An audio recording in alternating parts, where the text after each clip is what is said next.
So we continue to go in depth on the ongoing labor dispute between the Colorado Springs Philharmonic and the Musicians Organization. I'm talking right now with Colorado Springs Philharmonic President and CEO Nathan Newbrough. But Nathan, I want to first start just with the recent news about July 4th and the celebration, and just tell me what it means for the Colorado Springs Philharmonic to be a part of that celebration and what it's like.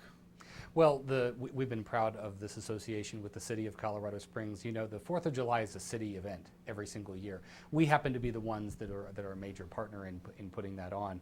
But for many, many years, it's been a live outdoor event at Memorial Park with a big fireworks show, and it's very exciting for those who are there.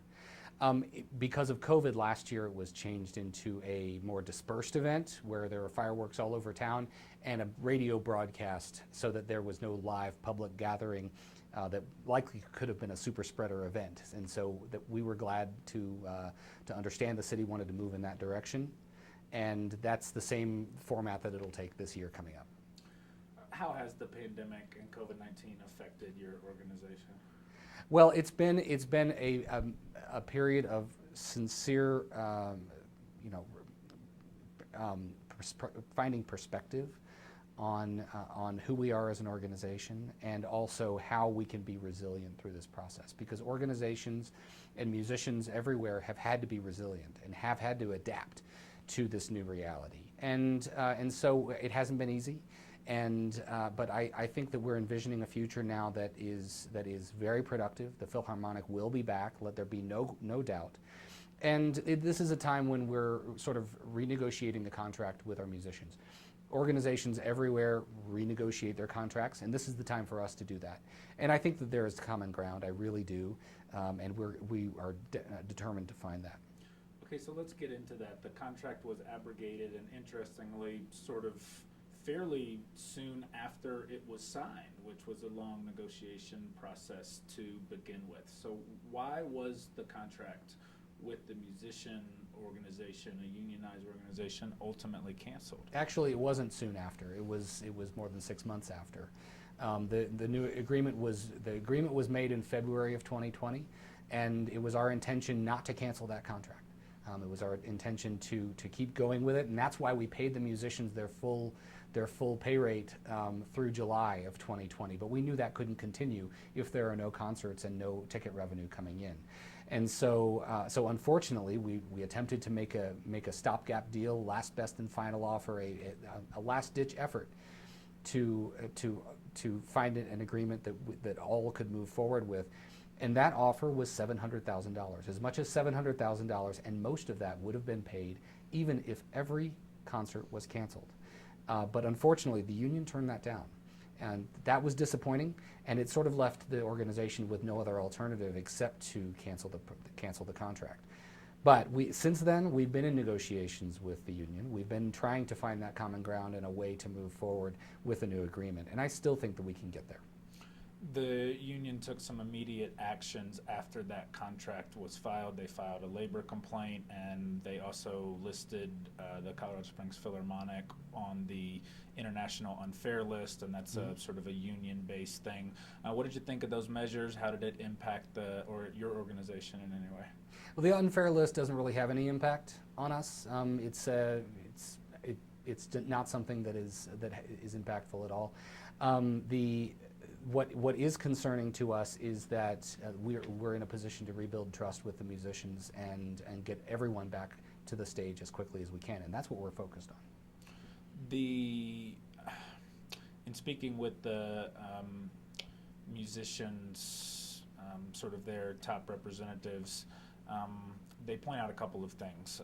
One being that Colorado Springs Philharmonic was really the only and one of the few, and now the only sort of organization in the country that didn't make it work, that there were lots of things that could have been done. All the other orchestras were able to put on virtual performances, to put on small ensembles outside, that the mask order and the limited gather was only in place for a certain time, and that there were a lot of things that could have been done, and they sort of called it a failure of leadership and not sort of trying to find that middle ground. And the Colorado Springs Philharmonic, sort of the only orchestra, or one of the only orchestras that took this step in terms of not paying their musicians, canceling the season, etc. What do you think about sort of those assessments?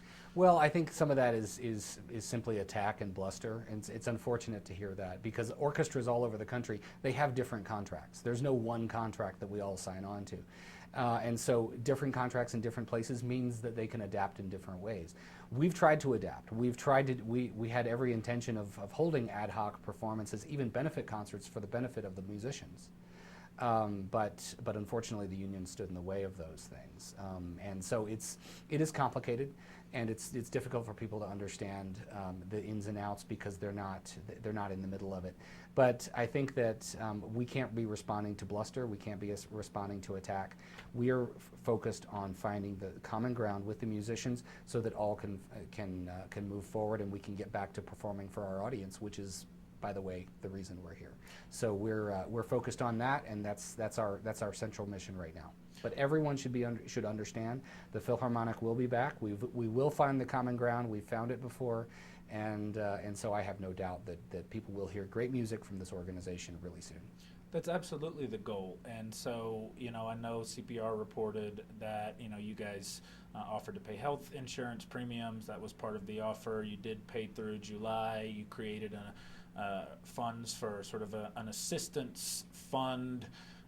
Why, if that was the goal, were those appropriate? Was that not enough? Why were those measures sort of turned down by the union?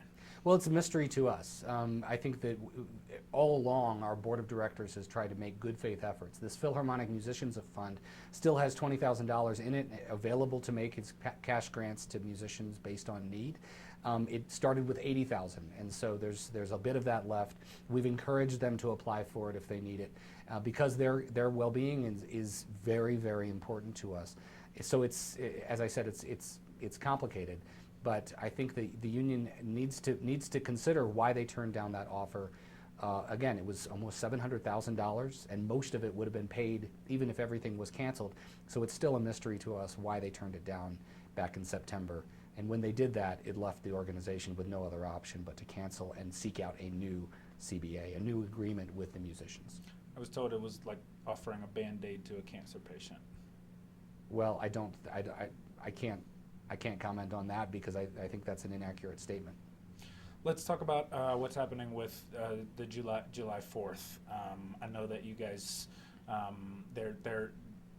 this dispute is sort of it's tied to, or I should say, what's happening with July 4th is tied to this dispute in a little bit in terms of they're not allowing you because of this to use the music that they have recorded for this radio broadcast. Can you just tell me sort of the basic situation with what's going on with the July 4th performance?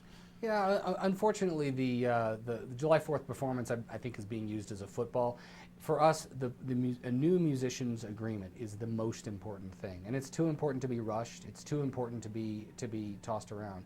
And so, if their decision is they've declined cash payment that we would have made to every musician for the use of that recording. If that's their choice, that's their choice, and we honor that. We respect them, and we wouldn't try to second guess their choice on that. We've turned it back over to the organizers of the event, and that recording will be in their hands now. So I see. Yeah. So it's easy for you guys to be seen as the villain in this, right? Like you cancel the contract, you're not paying your musicians. What does the public really need to know about your position as an organization? Well, I don't know that everyone agrees with that point of view, but I can tell you that the Philharmonic gets most of its revenue from ticket sales. So during this pandemic, we've lost about $2.5 million of ticket sales. And so we take that very seriously. Our job is to make sure that there is a Philharmonic for generations to come, not just to make up for shortfalls today. And so we have to look out for the future. We just have to. There is no alternative. There's no massive endowment that's propping us up right now. We have the smallest endowment of any like-size orchestra in any community across the country. Imagine that. We have the smallest endowment, and that's because we had a bankruptcy back in 2003. Those days are long gone, and we don't have any view towards a bankruptcy again. But we have to take those lessons learned very, very seriously. And that's what our board does. Our board of directors is there to make sure that the Philharmonic thrives today, but also for generations and generations to come. And so with those smart decisions that they've made, we can be assured that we'll have a Philharmonic. What do you expect? What do you want to come out of the arbitration hearing? Like, what's the end game here? When does this? Where does this get remedied? Well, I think arbitration is ongoing, and I can't comment on anything with that. But we are also in mediation with at the same time. It's two processes. We're also in mediation with the union, and we think that's a place for common ground. So instead of all this bluster, instead of the personal attacks, we should be focused on finding common ground so that we can get our musicians back to work. I just talked with a musician recently, and they said, I'm staying out of it. I just want to get back to work. And I think that's what most of the musicians feel. So their leadership, unfortunately, I think they're getting some bad advice, and they should be focused on finding common ground with us so that we can all get back to the stage. Because ultimately, and I'll close with this, it's the public that's missing out here in terms of enjoying the wonderful music that you guys are providing. Right. Yeah, that's true. What's it going to be like ultimately when you guys do get back to performing at the Pikes Peak Center? I think it's going to be a huge reunion. I think people will gather again with friends and family together, hopefully side by side in the concert hall in large numbers, and because that's the experience we offer. It's live, it's in person. There is no performance on your computer that can match the power and the inspiration feeling that you get from a live symphony orchestra concert, and those will be back. Can you repair is this a relationship that will be able to be repaired and bridged in terms of what's happened between you and your musicians? Yes, it can be. But I don't want to minimize it either. I think that there has been disappointment on both sides, and in the end, we win together or we lose together. All of the joys and the triumphs of an orchestra like this, it happens together, and that's why we have to come together to work this out. We have an arrangement with the musicians. We have a relationship with them that is artistic, but there's also a business arrangement. Unfortunately, right now, the business arrangement has taken over all the attention, but the artistic arrangement, the artistic relationship is still there, and we believe that will continue to be the focus into the future.